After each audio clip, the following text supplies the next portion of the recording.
Bienvenue dans The Exchange, rendez-vous consacré à l'actualité du monde économique. Dans un instant, on ne peut pas se permettre d'attendre, c'est le message envoyé aux chefs d'entreprise à l'heure où le Royaume-Uni se prépare à accueillir avec l'Italie la 26e conférence des Nations Unies sur le climat. Le géant industriel Hitachi est l'un des principaux partenaires de l'événement. Son président pour l'Europe et directeur de l'environnement sera avec nous dans un instant. La pression est forte à l'approche de la COP26 au Royaume-Uni. Objectif du sommet, accélérer les efforts en vue d'honorer les engagements pris dans l'accord de Paris.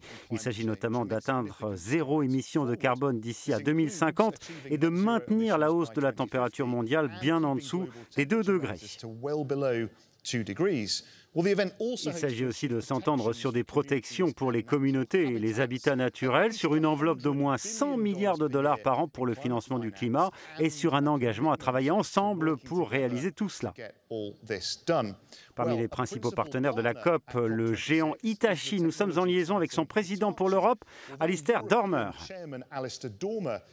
Alistair Dormer, Hitachi est l'une des plus grandes entreprises du monde. Elle a réalisé un chiffre d'affaires de plus de 21 milliards de dollars au cours du seul dernier trimestre. Pourquoi est-il si important pour vous d'être présent à la COP ?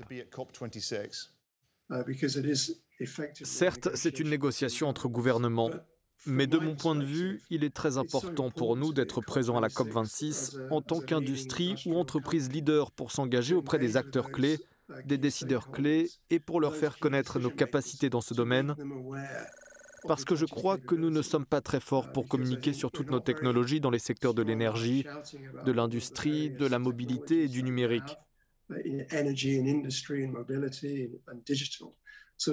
Donc c'est une formidable occasion de nous impliquer et d'essayer d'accélérer cette transformation dont nous avons tous besoin et nous espérons tous que la COP26 permettra de l'accélérer. Les grands chefs d'entreprise comme vous sont pressés d'agir plus vite et plus fort en matière de climat. Certes, des efforts ont déjà été faits, mais que voudriez-vous voir de plus à la COP ?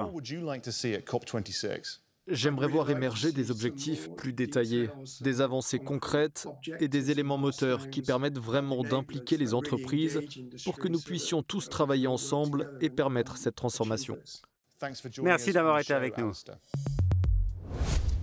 Nous accueillons maintenant un autre leader qui participe à la COP26, un philanthrope qui est aussi un militant, Bertrand Piccard.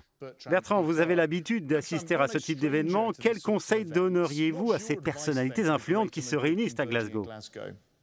Elles doivent comprendre que plus les contributions nationales sont importantes, plus les actions qu'elles peuvent mettre en œuvre sont nombreuses, plus leur économie sera rentable. Si nous continuons à agir comme dans le passé, ce sera un échec. Si nous arrivons à montrer les avantages que chaque pays peut tirer de la lutte contre le changement climatique et de la protection de l'environnement, la COP26 peut être un immense succès. Bertrand Piccard, merci d'avoir été avec nous dans The Exchange. Les attentes sont fortes pour que cet événement débouche enfin sur des actions concrètes qui permettent de repousser le spectre du changement climatique. Je me tourne à présent vers Victoria Smith, qui se trouve à Glasgow. Victoria, avez-vous le sentiment que c'est enfin l'année où les responsables politiques vont passer de la théorie à l'action ? Oui, Guy. Dans le bâtiment derrière moi, 190 dirigeants mondiaux vont se pencher sur le climat. Le président de ces négociations, Alok Sharma, nous a affirmé, je cite, « La COP26 doit être décisive ». Les générations futures regarderont-elles le passé avec admiration ou désespoir ? Cette question dépend totalement de notre capacité à saisir cette opportunité. La conférence s'ouvre après une année de catastrophe climatique. Au Royaume-Uni, le secteur d'activité qui émet le plus de gaz à effet de serre, c'est celui des transports. L'un des principaux objectifs de la COP26 consiste à généraliser l'utilisation des véhicules électriques. À Glasgow, les bornes de recharge utilisent par exemple le réseau électrique des lampadaires. Autre champ d'action, adopter des pratiques commerciales écologiques. Cette entreprise locale spécialisée dans les cosmétiques a mis en place un système de retour et de recharge pour ses produits et pour d'autres entreprises. Je pense que dans le secteur de la beauté, nous sommes un peu les seuls à faire cela. Mais clairement, d'autres entreprises s'y mettent aussi.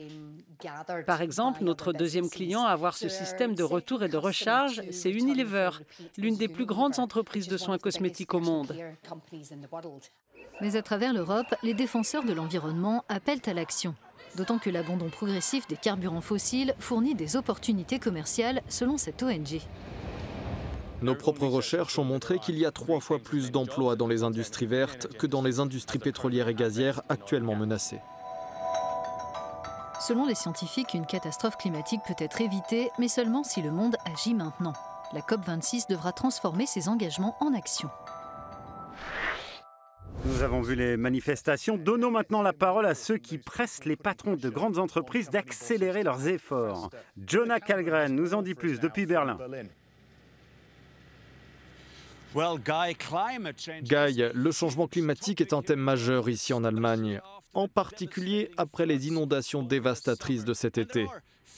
Et ici, à Berlin et dans toute l'Allemagne, il y a très régulièrement des manifestations auxquelles participent de jeunes, de très jeunes militants pour le climat. J'ai discuté avec certains d'entre eux pour leur demander quel message ils voudraient adresser aux PDG, aux chefs d'entreprise, s'ils avaient l'occasion d'en rencontrer un. Protéger le climat, ça a du sens d'un point de vue économique. Voilà le message à faire passer. J'attends des PDG qui peuvent prendre des grandes décisions, qu'ils réduisent les émissions de carbone de leur entreprise dès maintenant. Vous avez toute la marge de manœuvre pour mettre en place des changements, et ces changements doivent être faits pour le bien de tous.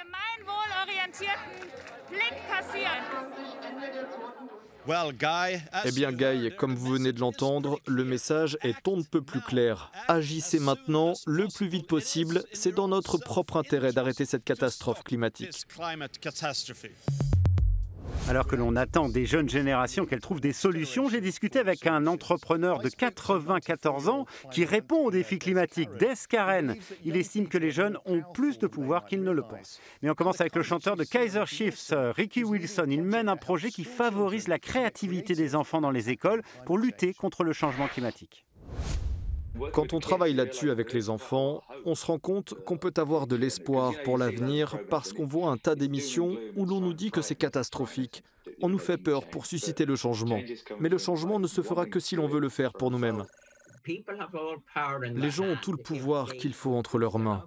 Il faut juste qu'ils réagissent, qu'ils aient de la capacité d'adaptation. Il est de notre responsabilité de préserver, de passer aux générations suivantes et d'améliorer, ou au moins de préserver l'héritage de ce monde merveilleux qui nous a été transmis.